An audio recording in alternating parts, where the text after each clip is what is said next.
અમદાવાદના ચંડોળા તળાવ બાદ બીજું સૌથી મોટું ડિમોલેશન ઈસનપુરમાં રામવાડી તળાવ ખાતે દબાણો દૂર કરવાની કામગીરી શરૂ કરવામાં આવી છે। 950 મકાનો, 27 કોમર્શિયલ અને ધાર્મિક દબાણો દૂર કરવાની કામગીરી ચાલી રહી છે। પોલીસ અને એએમસીના અંદાજે 1200 જેટલા કર્મચારીઓ ખડે પગે છે। જુદી જુદી 7 ટીમો બનાવીને એએમસીએ હાથ ધર્યું છે ડિમોલેશન। એએમસીના 4 ઝોનની એસ્ટેટ ટીમો કામે લાગી છે। 20 થી વધુ જેસીબી અને ડમ્પર સહિતની મશીનરીથી કામગીરી ચાલી રહી છે। અમદાવાદમાં આ બીજું સૌથી મોટું ડિમોલેશન રામવાડી તળાવ ખાતે કે જ્યાં 1200 જેટલા કર્મચારીઓ જોડાયા છે। પોલીસનો ચાપતો બંદોબસ્ત ત્યાં ખડકી દેવામાં આવ્યો છે અને ડિમોલેશનની કાર્યવાહી શરૂ કરવામાં આવી છે। જે લોકોની પાસે આધારભૂત પુરાવાઓ છે એમને અન્ય સ્થળે મકાનની ફાળવણી કરવામાં આવશે, પરંતુ જે લોકોની પાસે પુરાવાઓ નથી એ લોકોને કઈ જ વસ્તુ ફાળવવામાં નહીં આવે। 950 જેટલા મકાનો કે જેનું ડિમોલેશન થઈ રહ્યું છે।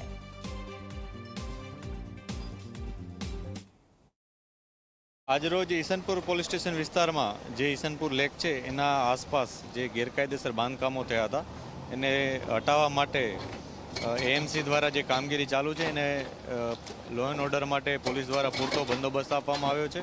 આ બંદોબસ્તમાં એક ડીસીપી, એક એસીપી ઉપરાંત 12 પીઆઈ અને 33 પીએસઆઈ અને લગભગ 500 પોલીસ જવાનો છે। સાથે મહિલા પોલીસ પણ છે। બંદોબસ્તમાં અમે ફિક્સ પોઈન્ટ, પેટ્રોલિંગ પોઈન્ટ રાખ્યા છે। આ ઉપરાંત ડ્રોન સર્વેલન્સ પણ કરવામાં આવી રહ્યું છે, જેથી એરિયલ વ્યૂથી અમને ખ્યાલ આવે કે law and order point of વ્યૂથી કોઈ ઇસ્યુ છે કે નહીં। આ અમારી બંદોબસ્તની કામગીરી ઉપરાંત અમે સ્થાનિક લોકોના સંકલનમાં પણ છીએ અને છેલ્લા એક વીકથી અમે એ લોકોના સાથે વાતચીત કરી રહ્યા છીએ, એ લોકોને સમજાવી રહ્યા છીએ અને એએમસી દ્વારા પણ એમને કેટલીક સુવિધાઓ ઉપલબ્ધ કરાવવામાં આવી છે। લોકોને સમજાવવામાં આવે છે કે એ લોકોએ જે ગેરકાયદેસર ત્યારે બાંધકામ કર્યું છે ત્યાંથી તેઓ જવું પડશે, આ રીતની વાતચીત કરી છે। મોટાભાગના લોકો મકાનો ખાલી કરીને જતા રહ્યા છે, એટલે ખૂબ જ સારી રીતના શાંતિપૂર્ણ માહોલમાં બંદોબસ્ત અત્યારે ચાલુ છે। અમે ઘણી બધી નોટિસો આપી અને ખાલી કરાવવા માટે અમે સખત પ્રયત્ન કર્યો। આની અગાઉ અમે કોમર્શિયલ મકાન પણ તોડ્યા હતા અને પોલીસનો બંદોબસ્ત મળ્યો। આ વખતે બહુ મોટો બંદોબસ્ત મળ્યો છે।